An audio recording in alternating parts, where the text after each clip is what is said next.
A broke old man was publicly shamed by his daughter's groom at her wedding, but when the groom's powerful father saw him, he gasped and begged for an autograph, revealing a secret that left 200 wealthy guests in stunned silence.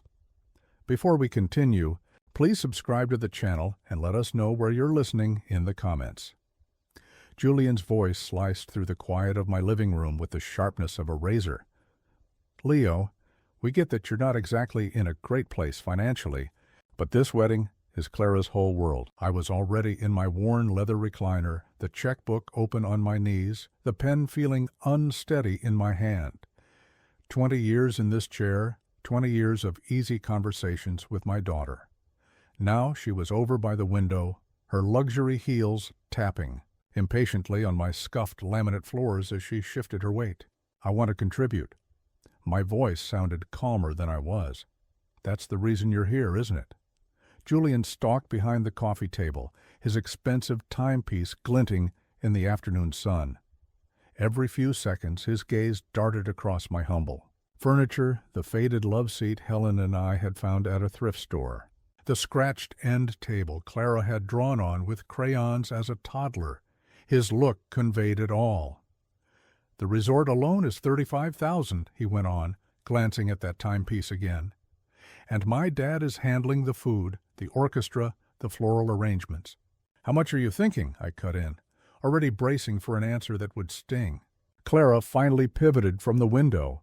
For a second I saw my little girl in her expression, the one who'd clamber into this very recliner with fairy tale books. Then her expression hardened once more. 50,000 would be amazing, she said softly. The number landed like a punch to the gut. I opened my checkbook, my aging hands suddenly feeling all of my 67 years. The balance stared up at me. 23,016, everything. My entire life savings, scraped together penny by penny after Helen passed. Away. 20,000, I said, ripping the check out with deliberate care. That is literally everything I have, every last cent of my savings. A heavy silence descended between us. Julian froze mid-pace, his lips slightly parted. Then he chuckled. Not cruelly, but with genuine shock. Seriously? My father is spending more than that on the floral arrangements alone. A flush of heat crept up my collar. It's what I have. Leo, Julian corrected himself, his tone softening to something that sounded like pity. I value the thought. Truly, I do. But we are talking about a major event here. Clara deserves more than this. His gesture took in my whole existence. The family pictures on the shelf, the pile of bills on my desk, the tea getting cold on the side table. Everything I had built, everything I had saved, waved away as insignificant. Dad? Clara's voice was sharp enough to cut glass, but she wasn't coming to my defense. She was telling him to be more careful. Look, Julian said, his voice lower, now more insidious. We both know you're getting by on Social Security and whatever small pension you have from your music career. This isn't a charity case. This is about what Clara needs to start her life. I offered the check. Anyway, the ink of my signature still fresh. $20,000. 4 months of my income, the fund I'd set aside for a crisis, for fixing this old house, for the health expenses that were sure to come. Julian didn't accept it. Keep it, he said, almost gently. Maybe get that leaky faucet in your kitchen fixed. The words lingered in the air. I had never told anyone about the drip. He had seen it on his own. The faint watermark on my ceiling, barely noticeable unless you were looking for it. He'd taken a mental inventory of my shortcomings in the 15 minutes he'd been in my home. Clara was already at the door, her heels clicking sharply. We need to go. Clara. I got to my feet. The check still held out. Honey, please listen. She paused, her hand on the knob. For one hopeful second I thought she'd turn, that she'd remember me, what we once meant to each other. We'll find another way, she said, not turning around. Don't you worry about it. The front door swung open, bringing in the noise of the street. Julian trailed her, stopping only to look back at me with an expression that might have been sympathy. Thanks for the offer, Leo. And then they were gone, leaving behind only the slam of car doors and a revving engine. I stood alone in my quiet living room, holding a $20,000 check that was unwanted. The silence was deafening. I placed the check on the coffee table and watched it tremble in the draft from the air vent. $20,000, rendered a meaningless slip of paper by a few dismissive words. Outside, Julian's Audi vanished around the block, with my daughter inside. I fell back into my recliner, the old leather groaning. The house felt different, smaller, as if the walls had closed in on me during their visit. Each familiar item seemed to taunt me, the smiling faces in the photos on the mantel, the old guitar case in the corner collecting dust, the stack of bills that was always there. My phone vibrated on the end table. The noise was jarring, making me flinch. I reached for my glasses, squinting at the screen. A text from Clara. "Maybe it's best if you don't come. We don't want your pity money." I read it once, twice, a third time. The words wouldn't change. My thumb fumbled to call her back, but it went directly to voicemail. Her recorded greeting, bright and professional, invited me to leave a message. I couldn't form words. The phone fell from my grasp, landing with a clatter next to the check. A tightness gripped my chest, and each breath felt like work. This wasn't just about the money now. This was about losing the only person I had left. I picked the phone back up and began to type. "Clara, honey, I love you. Please don't do this." Deleted. I was only trying to help. "I'm sorry if deleted. Can we just talk? Please." Deleted. Nothing I composed felt adequate. Nothing could express the hollow pain spreading through me. The sheer disbelief that my own daughter could sever our connection so brutally. The text message felt like her, but colder, more heartless than she'd ever been, even as a teenager. Julian's influence, perhaps? Or maybe this was the person she'd become, and I had been too naive to notice. The afternoon sun shifted, drawing long shadows across the living room. Somewhere nearby, a dog started barking, normal sounds from a world that felt impossibly distant. I just sat there, phone in hand, staring at the message, until it made no sense at all. But it did. The check lay on the table. My signature was already starting to seem faded. All that money, all that careful saving, useless now? Not because it was too little, but because they didn't want it. Because they didn't want me. The house settled around me as evening approached. I knew I should get up, prepare a meal, do something useful with my Saturday. Instead, I remained frozen, holding a phone that felt like a lead weight, rereading that same cruel message until the words were just shapes. "Maybe it's best if you don't come." To my daughter's wedding. The day I'd been anticipating for months, despite my feelings about Julian. The day I was supposed to walk her down the aisle, give a speech about how proud Helen would have been, dance with her, like we did when she stood on my feet as a little girl. Gone. All of it erased in 14 words on a screen. I put the phone down and walked to the mantel, my legs feeling weak. The family pictures were there, faces preserved in happier moments. My fingers brushed the largest frame. Clara at 3, Helen holding her, me in the background with my old guitar. We looked so happy. Then a memory surfaced, unbidden, teaching a 5-year-old Clara to swim at the community pool. Helen cheering from the side, shouting encouragement. "You can do it, my little fish! You can do it!" And Clara's shriek of delight when she finally let go of the side and doggy paddled on her own, splashing but ecstatic, her water wings bobbing uselessly on her arms. I picked up another picture, beach trip, 1998. The 3 of us flying a huge, elaborate kite, our hands sticky with saltwater taffy. Helen wore her favorite blue sundress, the one that matched her eyes. Clara, maybe 8, had sand in her eyebrows and the widest grin I'd ever witnessed. The kitchen beckoned, my body moving on autopilot. I filled the kettle with trembling hands. The mundane act a small anchor in the storm, but even here, memories were everywhere. Helen braiding Clara's hair on her first day of kindergarten, her fingers deft and quick. "Stay still, sweetie. You need to look your best." And me at the griddle, making pancakes, shaped like stars and moons, anything to make our anxious 6-year-old smile. The kettle shrieked. I poured the hot water over a tea bag, breathing in the familiar scent of chamomile, Helen's favorite. She'd make a pot every night, and we'd all curl up on the couch for a movie. A big bowl of popcorn between us, blankets everywhere, the three of us debating what to watch. "She gets that stubbornness from you, Leo," Helen would whisper to me during Clara's teenage tantrums. But even then, after the worst fights, Clara would always find her way back downstairs, curl up beside Helen, and accept her apology. I went back to the mantel with my tea, examining each photo. Here was the evidence that we had been happy. Here was Clara at 16, her graduation cap askew, hugging us both with pure joy. "I love you both," she'd said, "so much." When did it all change? When did I become a person whose love was seen as charity, whose very presence was a burden? After Helen died? Almost certainly. The funeral, the awful months after. Clara withdrawing from me as if my grief were contagious.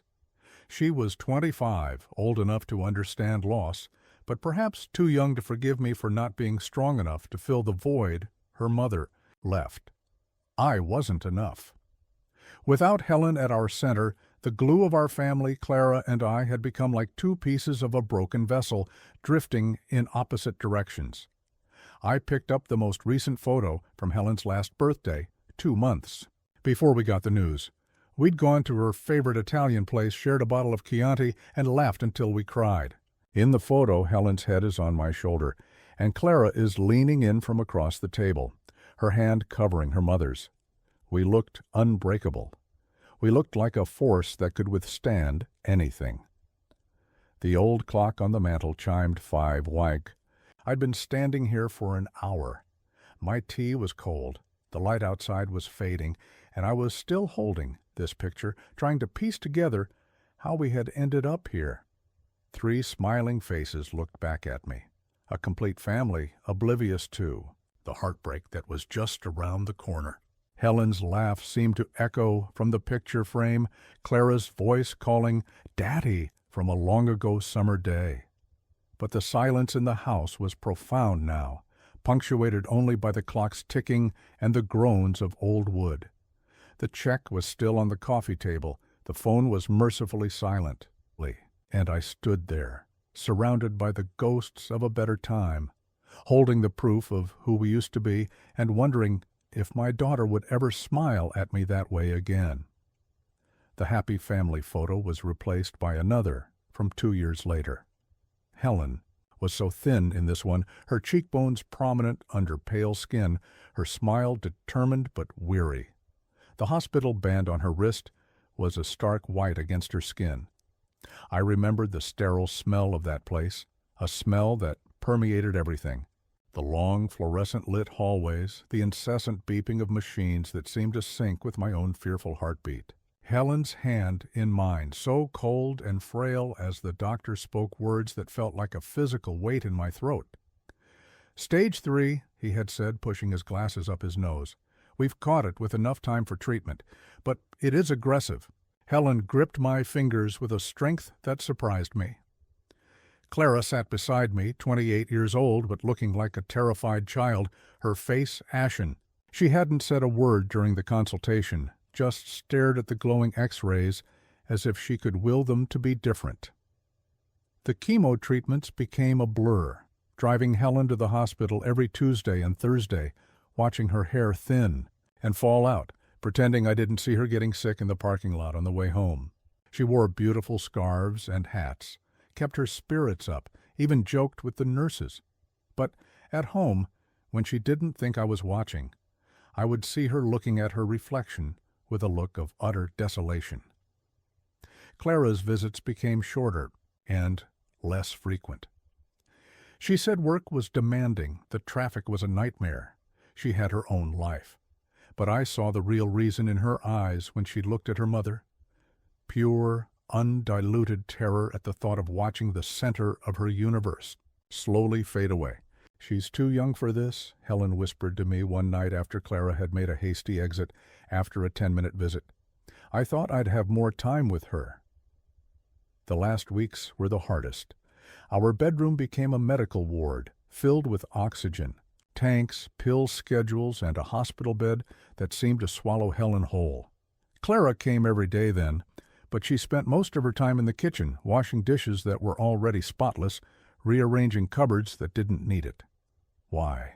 Couldn't you fix this? Clara's voice was a whisper over the sounds of condolences at Helen's funeral. It wasn't an accusation, just the broken plea of a daughter who had always thought her father could fix anything. I tried to hug her then, but she pulled away, folding her arms across her chest. She was wearing Helen's black dress, the one from their last mother-daughter outing, and she looked so much like her mother that it was a physical pain to see. The days that followed were a long, gray expanse. I'd find Clara in Helen's favorite chair, holding her mother's reading glasses or a coffee mug, but she'd go rigid when I came into the room. It was as if my very presence reminded her of what we'd lost, what I hadn't been able to prevent. "She's going to need you now more than ever," Helen had told me in one of her last lucid moments. "Don't you let her push you away, Leo. She'll try, but don't you let her." But I did. Every time Clara pulled back, every time she canceled plans, every time her gaze went right through me, I let her drift away. I convinced myself she needed space, that being pushy would only make things worse. Now, looking at this photo of Helen's last Christmas with us, I saw the truth I'd been running from. Clara hadn't just lost her mother that day. She'd lost her faith in me. She'd lost the belief that I could protect our family, that I was strong enough to keep us together without Helen holding us in her orbit. The photo shook in my hands. Helen's eyes looked out at me, still so full of hope, despite the illness that was taking her from us. She had trusted me to look after our daughter, and I had failed. I had failed them both. I put Helen's picture back on the mantel and went to the kitchen, my body moving through the familiar motions. Coffee. Helen's old ceramic mugs, the ones with the little chips we never bothered to replace. The routine felt empty, like acting in a play with no audience. Steam rose from the fresh brew, the aroma filling the silence. But instead of bringing comfort, it brought another memory. The first time Julian had come to our house. Clara had been on edge all day, fluffing pillows that were already fluffed, checking her reflection constantly. I'd made my famous pot, roast, a recipe Helen had spent 20 years perfecting for our Sunday dinners. "So, this is Clara's childhood home." Julian's voice had a tone I couldn't initially identify. Charming. The word just hung there. Not small, not modest, but charming. My entire life's work summed up in one condescending adjective. He had surveyed our living room like an anthropologist studying a primitive culture. His eyes took in every worn piece of furniture, every faded photo, every sign of the life, Helen. And I had built over 3 decades. "We should probably go out," he'd said when I offered him a plate. "I know this fantastic bistro downtown. You'd really like it, Mr. Vance." Clara had agreed instantly. "That sounds great, Dad. Maybe we can try something new." Something new. As if 30 years of Sunday pot roast was something to be embarrassed by, something to move past. I watched them go from my kitchen window, Julian's hand on Clara's back, steering her toward his sleek Audi. Through the window, I could just make out him saying something about the neighborhood, about property values, about places with more upside. The visits after that became shorter, more infrequent. When they did happen, Julian would make small remarks that felt like tiny cuts. "My father always says you can measure a man by what he provides for his family," he mentioned once, looking around our living room. "Success leaves a trail. You know." Clara began to see our house differently after that. I'd see her noticing things she'd never cared about before.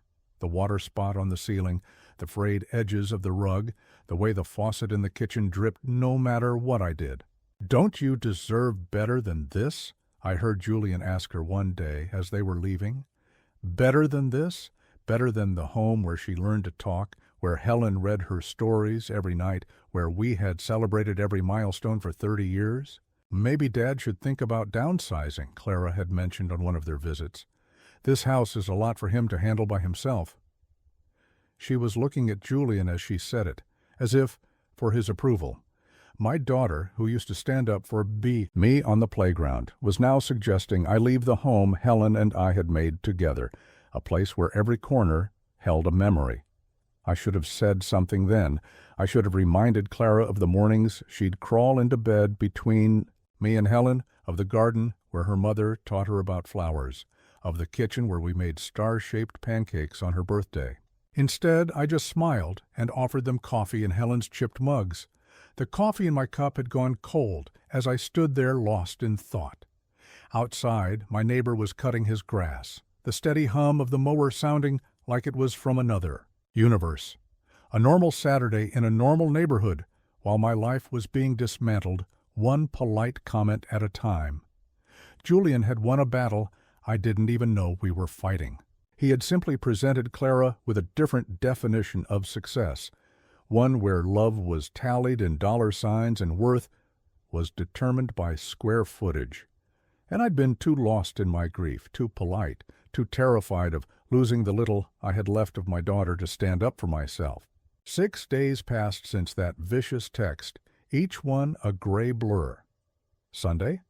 I tried calling Clara, but it went straight to her professional-sounding voicemail, which felt like another insult. "Hi, honey, it's Dad.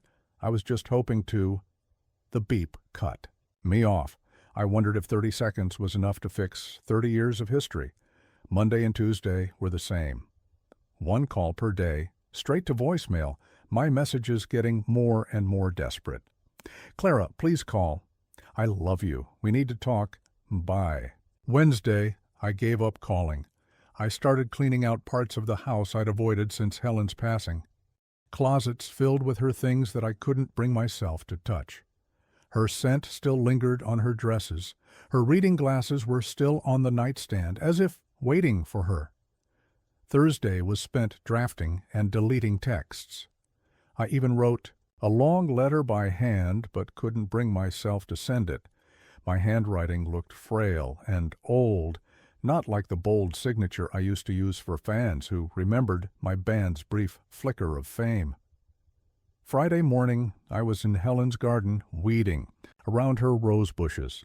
My hands moved on their own, guided by memories of her instructions from years ago. "Not so close to the base, Leo. Let them have some space." The soil felt good, honest work that asked for nothing but patience. The afternoon sun was on my back when my phone vibrated in my pocket. Probably a telemarketer or the pharmacy with a reminder about my blood pressure pills. I almost let it go, but something made me look.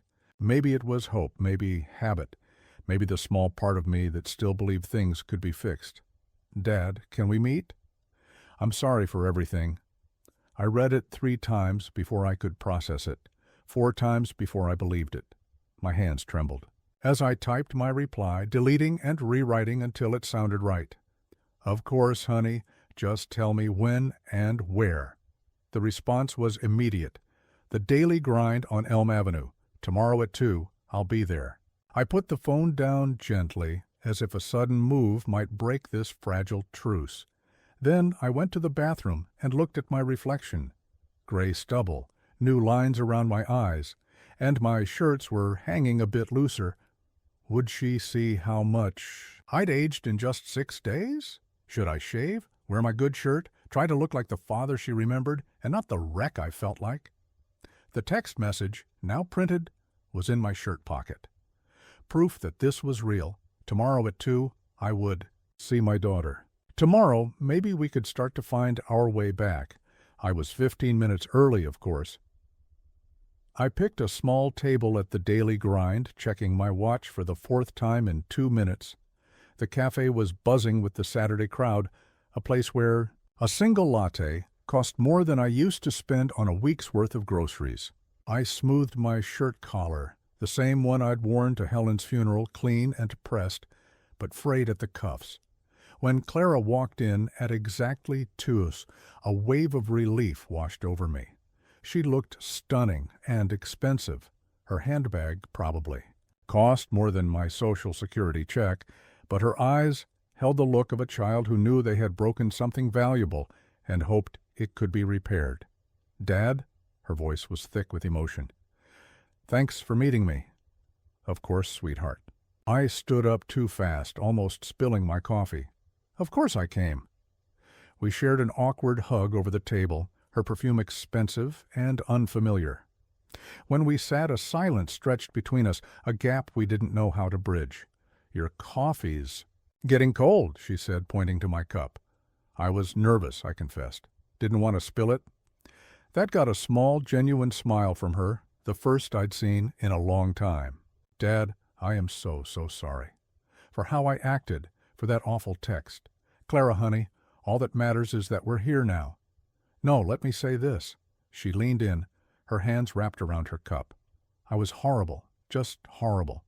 And the things Julian said, about the house, about your finances, he was right though. I can't give you what you deserve. Stop." Her voice was firm, just like Helen's when she had made up her mind. "You gave me everything important, love, safety, a childhood full of happy memories. Julian sees that now. He feels terrible about what he said. He wants to apologize in person." I just nodded, though my stomach churned. Men like Julian didn't just have changes of heart. But maybe I was being too cynical. Maybe the wedding stress had brought out the worst in everyone. "I still want to give you the $20,000, I said, reaching into my pocket for the folded check. "It's everything I have, but I want you to have it." "Dad, no." Clara reached over and put her hand on mine. "Arthur has already paid for everything. The venue, the food, the flowers, all of it. We don't need your money. We don't need your money." The word stung more than she knew. Not "we appreciate it," or "that's so generous," but "we don't need it," as if my contribution was simply irrelevant. "But I want you there," she said, not noticing the new wound she'd opened. "I need you at my wedding.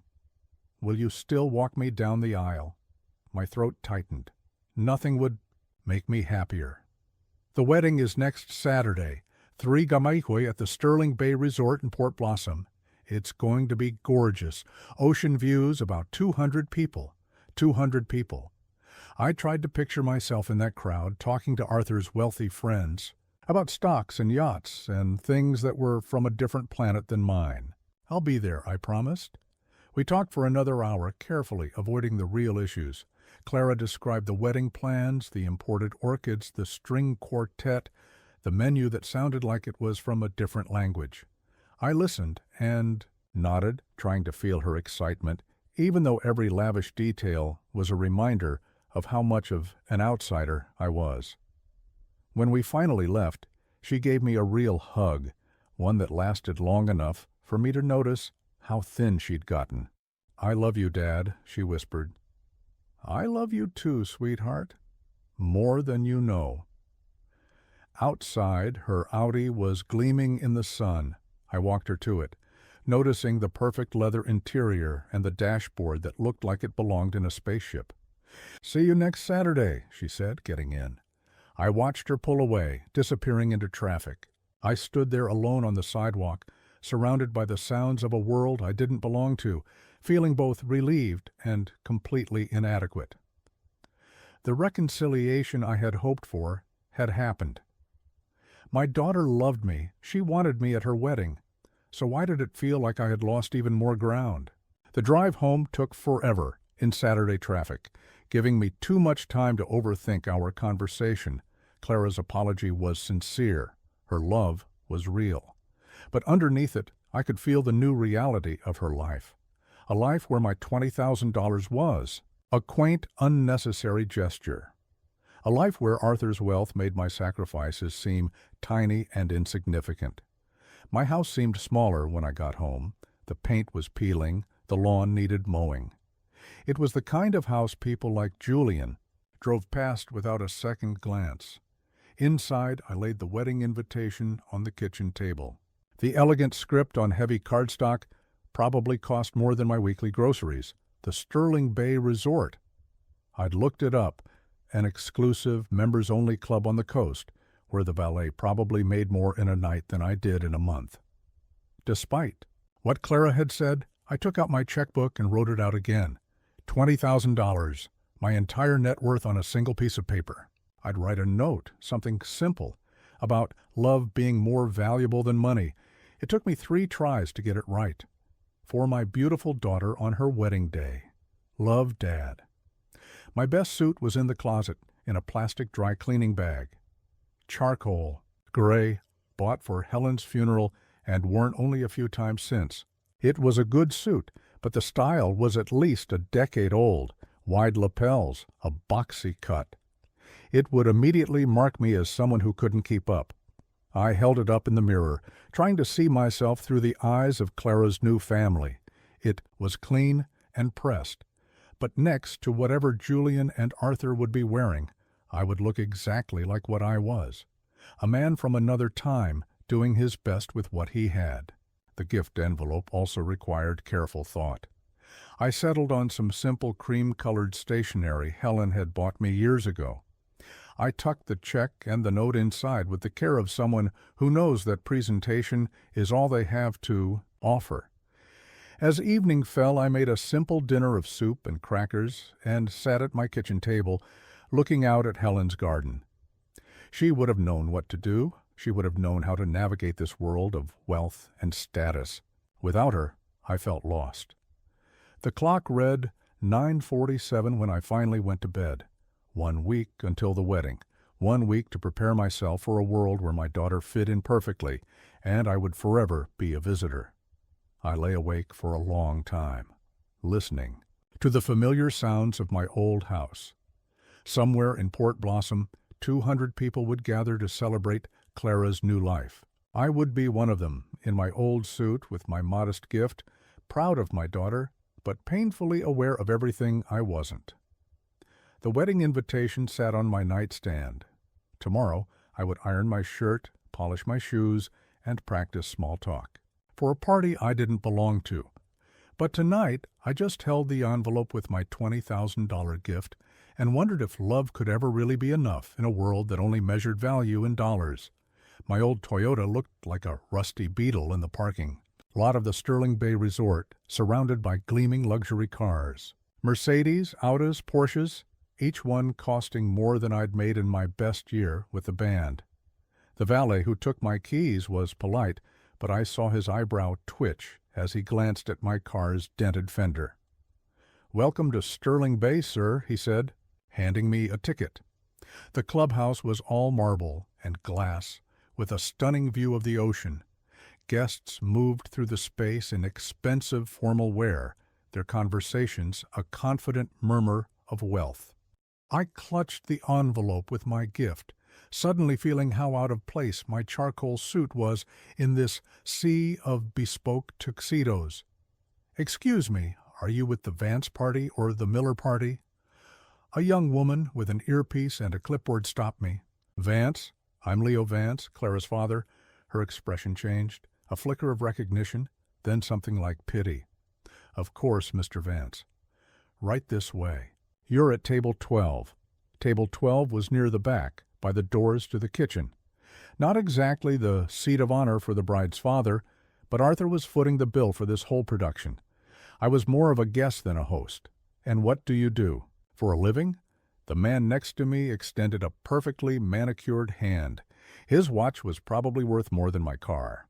"I'm retired," I said, which was true enough. "Oh, wonderful. From what?"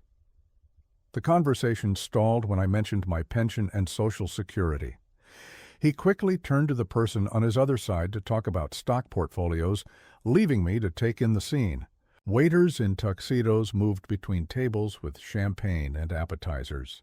A string quartet played near the windows. The floral arrangements must have cost a fortune. I started doing the math in my head, a habit from when Helen was sick, and every dollar counted. The flowers alone were probably more than my yearly income. The champagne they were pouring so freely cost more per bottle than I spent on groceries in a month. "Daddy." Clara was suddenly at my table, looking radiant in her wedding's gown. For a second, she was just my little girl again, the one who used to dance on my feet while Helen played the piano. "You look so beautiful, sweetheart," I said, standing to give her a careful hug. "I'm so glad you could make it," she whispered. But her eyes were already scanning the room, keeping track of the 100 details a bride has to manage.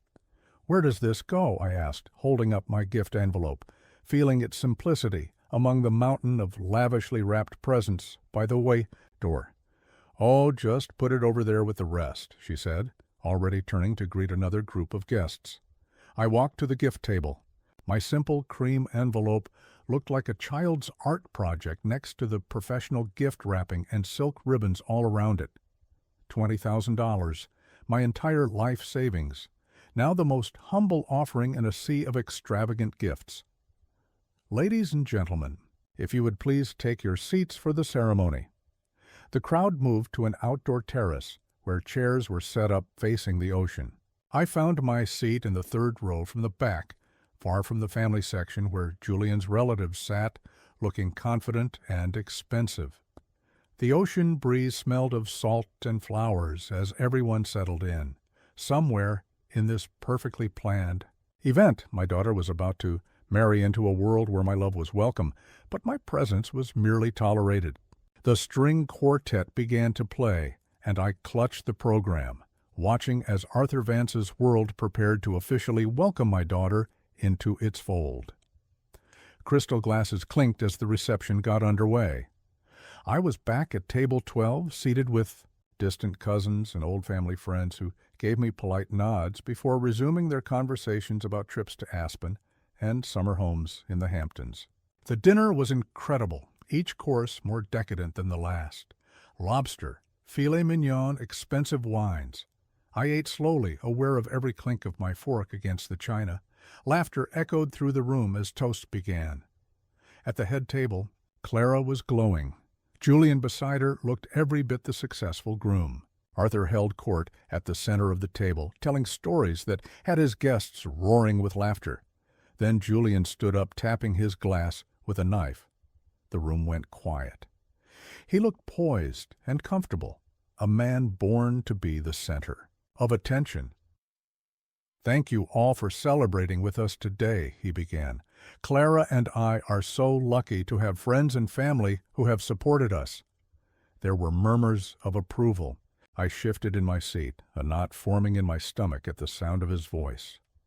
"Family is the most important thing," Julian continued, his eyes scanning the room.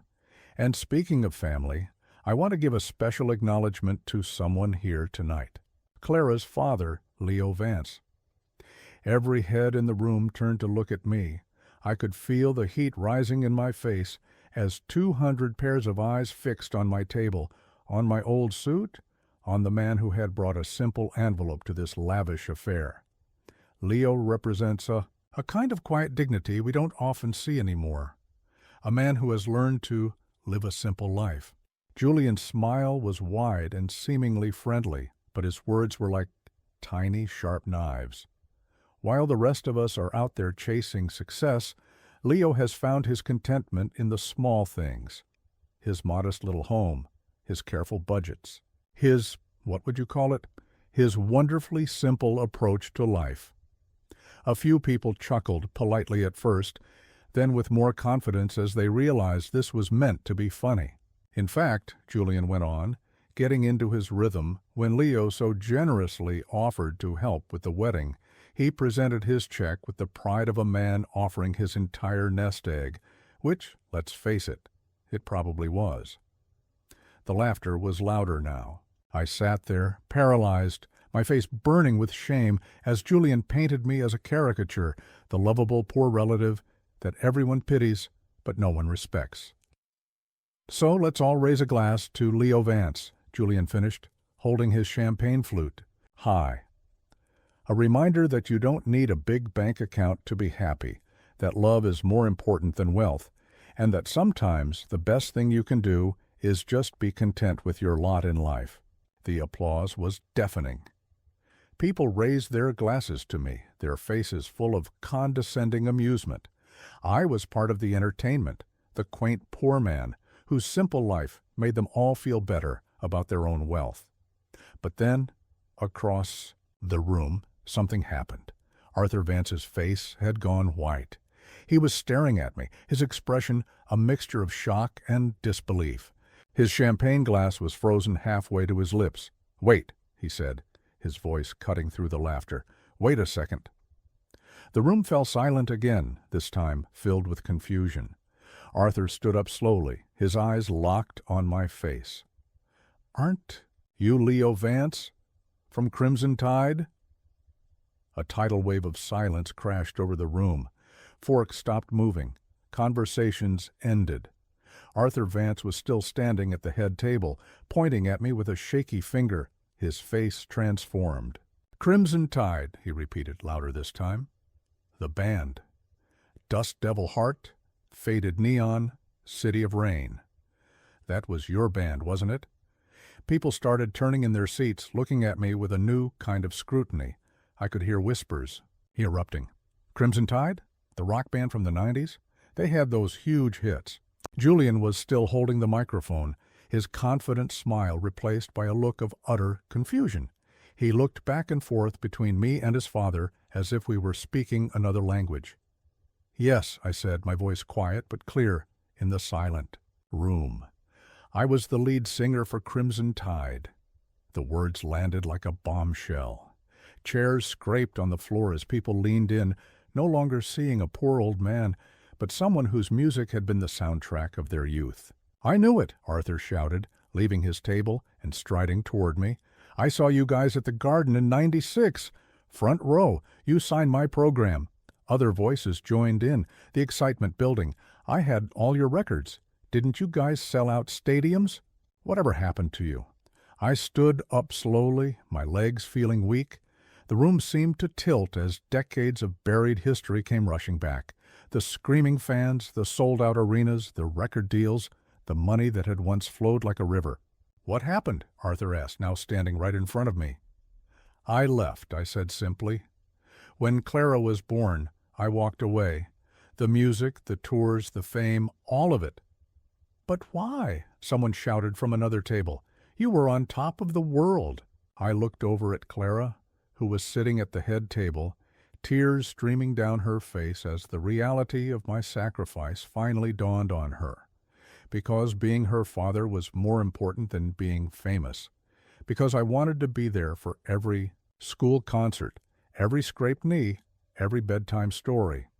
Because some things are more important than a career. "And your wife's illness," Arthur said softly, his fanboy excitement replaced by a deep understanding. "I read about it in a magazine years ago. You spent everything you had on her medical bills, didn't you?" The entire room seemed to hold its breath. "Every last dime," I said.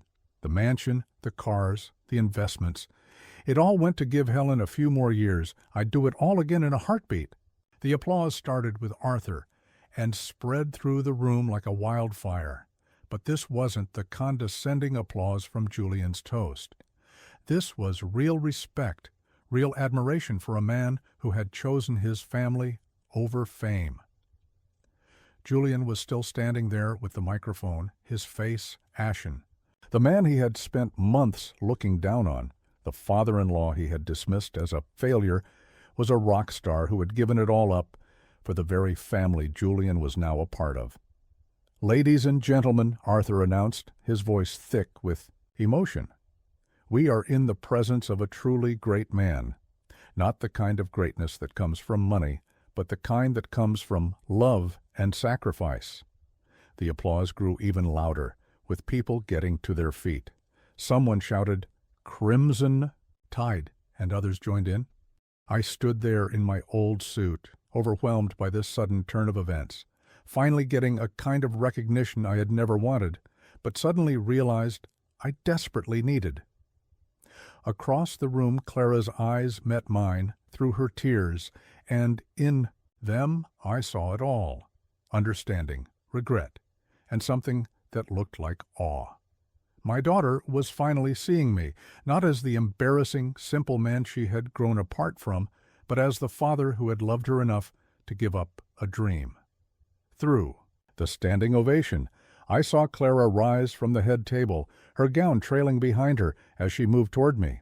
Her makeup was ruined by her tears, but she had never looked more beautiful, more real. "Dad," she whispered when she reached me, her voice breaking. I opened my arms and she collapsed into them, sobbing on my shoulder, just like she did when she was a little girl with a nightmare.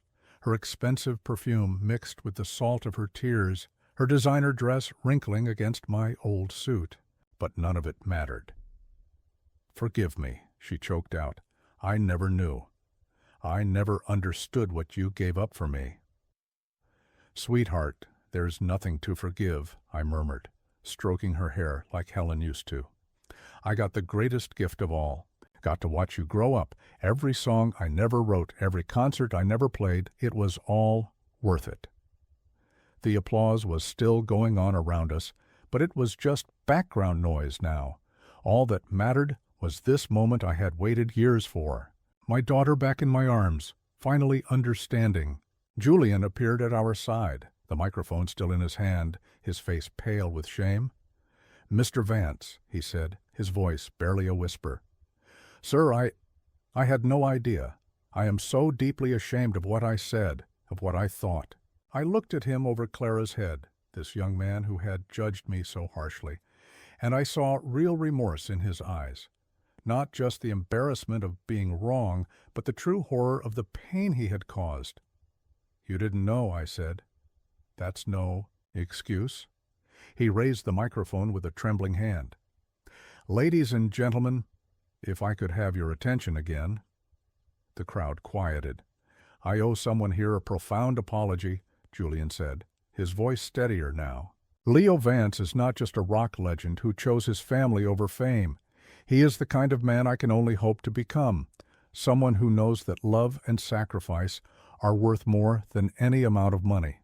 Sir, I am truly honored to call you my family." He stepped forward and offered his hand. I shook it, and I saw something new in his eyes. Not judgment, but a deep and genuine respect for choices he was only just beginning to comprehend. "To Leo Vance," Arthur shouted from across the room, raising his glass. "A true hero, to Leo," the crowd echoed, and then I was surrounded by people wanting to shake my hand, to tell me about their favorite Crimson Tide song, to share a memory of a concert. But the only voice that mattered was Clara's, whispering against my shoulder as we held each other. "I am so proud to be your daughter," she said. "I'm so sorry it took me so long to remember why." The party continued around us, a swirl of music and laughter and clinking glasses. But for the first time in a very long time, I felt like I was exactly where I was supposed to be, not because of the applause, but because my daughter's arms were around me. And she finally understood. When we finally broke apart, Arthur insisted I take a seat at the head table right next to Clara. As I settled into my new place of honor, I glanced over at the gift table, where my simple cream envelope sat among all the fancy packages. $20,000. It was still all I had. It was still not much compared to the wealth in that room. But for the first time, it felt like more than enough. If you like this story, please like this video, subscribe to the channel, and share your impressions of this story in the comments. To listen to the next story, click on the box on the left. Thank you for watching.